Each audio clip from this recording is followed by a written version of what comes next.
बिस्मिल्लाहिर्रहमानिर्रहीम। अस्सलाम वालेकुम व्यूअर्स, जैसा कि आप जानते हैं कि हमारी वीडियोस के अंदर डिस्कस चल रही है आईएसएसपी जर्नी के ऊपर। तो इससे पहली वीडियो में हम आईएसएसपी जर्नी का ओवरव्यू ले चुके हैं, यानी कि सारे स्टेप्स कौन कौन से हैं आईएसएसपी के अंदर, यानी कमीशन ऑफिसर की सिलेक्शन के अंदर जो जो स्टेप्स आते हैं हमने उन सब का ओवरव्यू ले लिया। आज से हम इनको स्टेप बाय स्टेप मरहलावार जो है एक्सप्लेन करें। तो आज हम पहला मरहला बयान करते हैं आज की वीडियो में। तो सबसे पहले जो है आपने टच रहना है सोशल मीडिया के साथ, न्यूज़पेपर के साथ कि ऐड कब आता है। तो अमूमन इसका ऐड जो है साल में 2 दफ़ा आता है कमीशन ऑफिसर का पाकिस्तान आर्मी के अंदर, सेकंड लेफ्टिनेंट का, एक फरवरी मार्च के अंदर और दूसरा जो है अक्टूबर नवंबर में इश्तिहार देती है आर्मी जो है। और इस इश्तिहार को बगौर पढ़ लेना चाहिए, इसके अंदर जो शराइत हैं उनको रीड कर लेना चाहिए ताकि हम उसके मुताबिक ऑनलाइन अप्लाई करें। ऑनलाइन अप्लाई होता है तो अमूमन जो शराइत होती हैं जो वो मैं आपको बता देता हूँ, बाकी आपने जब ऐड आए तो उनको बगौर पढ़ लें। हम क्वालिफिकेशन को, एज को, हाइट को और मार्शल स्टेटस को डिस्कस कर लेते हैं कि क्या रिक्वायर्ड होता है अप्लाई करने के लिए।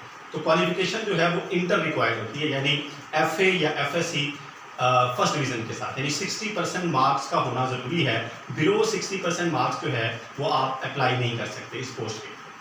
क्वालिफिकेशन के बाद आपकी हाइट जो है वो 5 फीट 4 इंच होना ज़रूरी है, इससे बिलो आप अप्लाई नहीं कर सकते। मार्शल स्टेटस जो है आपका सिंगल होना चाहिए, यानी गैर शादीशुदा फर्द जो है वो इस पोस्ट के लिए अप्लाई कर सकता है। और इसके अलावा आपकी हाइट जो आपकी एज जो है वो 17 to 21 यानी 17 से 21 साल के दरमियान होनी चाहिए। ये वो है जो अमूमन होता है, इसमें चेंजिंग हो सकती है, इसलिए आपने जब ये इश्तिहार आए तो उसकी जो जो शराइत होंगी उनको बगौर पढ़ लेना है, उसके मुताबिक आपने अप्लाई करना है। जो गिवन डेट होगी यानी जो एंडिंग डेट होगी उससे पहले आपने ऑनलाइन अप्लाई कर देना है। जो रिक्वायरमेंट होगी वो डॉक्यूमेंट आपने मुहैया कर देना है। उसके बाद आपने वेबसाइट के साथ टच रहना है। आपकी जो रोल नंबर स्लिप है इनिशियल टेस्ट के लिए वो अपलोड हो जाएगी। जब वो स्लिप अपलोड हो जाए आपने वो स्लिप ले लेनी है और जो डेट टेस्ट की होगी उस टेस्ट डेट पे आपने रिक्वायर्ड सेंटर पे पहुंच जाना है। अब सेंटर कौन सा होगा वो आपने खुद सेलेक्ट करना है। तो सेंटर सेलेक्ट करते हुए भी आपने जो है वो सेंटर सेलेक्ट करना है जिसमें आपको सहूलत हो, यानी जो आपके घर से करीबतर हो उस सेंटर को सिलेक्ट कर लें, या फिर उस सेंटर को सिलेक्ट करें जिधर आपको रहने की सहूलत हो, जिस सिटी के अंदर, यानी जिधर आपके कोई रिलेटिव रहता हो आप वहाँ पे रात गुजार सकें। उसकी वजह ये है, अक्सर ये होता है कि आप इनिशियल टेस्ट देने जाते हैं और अल्लाह करे कि आप इनिशियल टेस्ट के अंदर रिकमेंड हो जाते हैं, आपका इनिशियल टेस्ट पास हो जाता है, तो आपको अगले ही दिन यानी नेक्स्ट मॉर्निंग में जो है वो मेडिकल की डेट दे दी जाती है। तो अगर आप दूर होंगे, आपका घर दूर होगा, तो आपको जो है फिर मुश्किल का सामना करना पड़ेगा कि आप रात कहाँ गुजारेंगे। इसलिए आपसे कह रहा हूँ कि आपने वो सेंटर सेलेक्ट करना है, वो चूज करना है जिधर आपको रहने की सहूलत। अब जब डेट आ जाएगी आपके पास, आप वो रिक्वायर्ड सेंटर पे पहुंच जाएंगे, तो वहां पे उस दिन जो इनिशियल टेस्ट है वो 3 कैटेगरीज में होता है, 3 कैटेगरीज में, वर्बल, नॉन वर्बल और एकेडमिक टेस्ट। तो सबसे पहले ये तीनों टेस्ट जो हैं ये ऑनलाइन होते हैं, कंप्यूटर के ऊपर आपने सॉल्व करना। अब कुछ कैंडिडेट्स का ये क्वेश्चन होता है कि हमें तो कंप्यूटर जो है वो चलाना नहीं आता।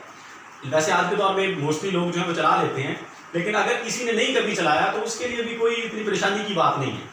यहाँ पे आपने कोई सॉफ्टवेयर वहाँ पे नहीं डाउनलोड करना, ना उसको यूज़ करना है, सिर्फ कॉमन चीज़ें हैं। वो जो साइट है वो आपको खोल देते हैं, सेंटर के अंदर लोग होते हैं वो आपको खोल देते हैं, पेपर आपके सामने होता है, आपने सिर्फ माउस का यूज़ करना है कर्सर के तरीके से, जो आपका करेक्ट आंसर है उसको आपने चूज़ करना।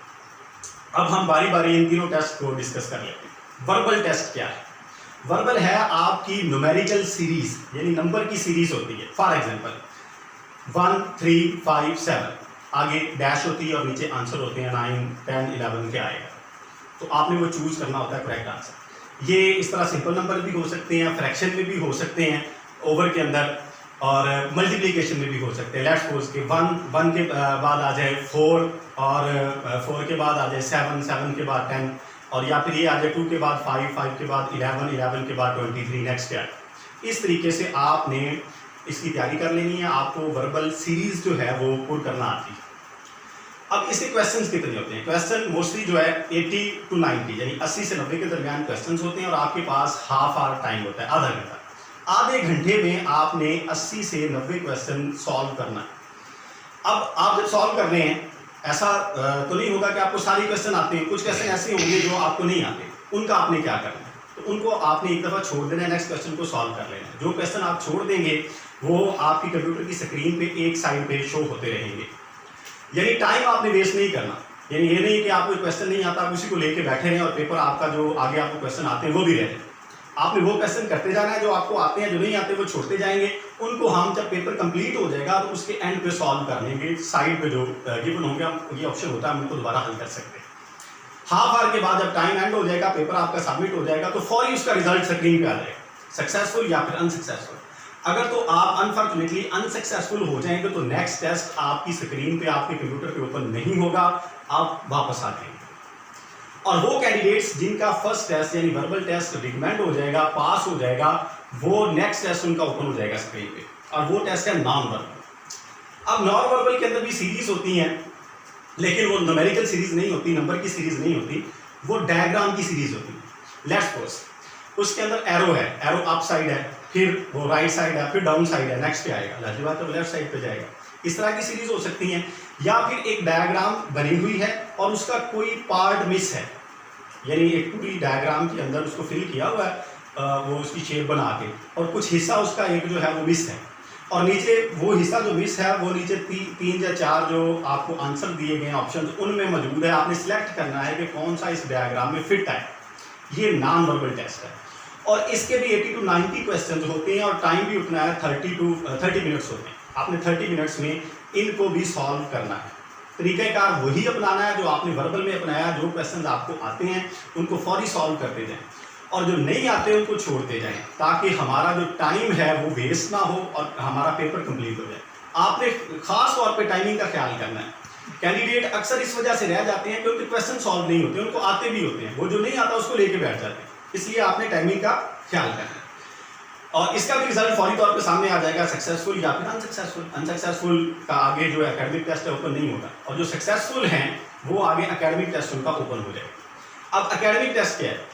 वो आपके जो कोर्स है उसके रिलेटेड क्वेश्चन है, इंग्लिश, उर्दू, इस्लामियात और जनरल नॉलेज के क्वेश्चन उसमें होते हैं। और ये इनकी जो स्ट्रेंथ है वो 80 to 90 नहीं होती, बल्कि ये तकरीबन 50 क्वेश्चन होते हैं, और टाइमिंग उतनी है 30 आ रही है, आधा घंटा। तो इसमें आपके पास टाइम होता है, यानी तकरीबन डबल टाइम है हर क्वेश्चन के लिए। इसमें आप थोड़ा बहुत सोच विचार कर सकते हैं, और इसका रिजल्ट भी फौरी साथ ही अगर आप कर लेंगे कंप्लीट तो सक्सेसफुल या फिर अनसक्सेसफुल। जो सक्सेसफुल हो जाएंगे इस टेस्ट के अंदर भी, यानी तीनों टेस्टों के अंदर, वर्बल, नॉन वर्बल और एकेडमिक टेस्ट के अंदर जो सक्सेसफुल हैं, जो तीनों टेस्टों को पास कर लेंगे, अब वो नेक्स्ट जो स्टेप है, नेक्स्ट मरहला है, उसके लिए वो अहल हो जाएंगे। और नेक्स्ट मरहला है इसका मेडिकल टेस्ट। मेडिकल टेस्ट को हम अगली वीडियो में डिस्कस करेंगे। उम्मीद है कि आपको इनिशियल टेस्ट की अच्छे तरीके से समझ आ गई होगी। अगर इससे रिलेटेड कोई क्वेश्चन आपके माइंड में हो तो आप कमेंट सेक्शन में पूछ सकते हैं। अपना ख्याल रखिएगा। फी अमानिल्लाह, अल्लाह हाफिज़।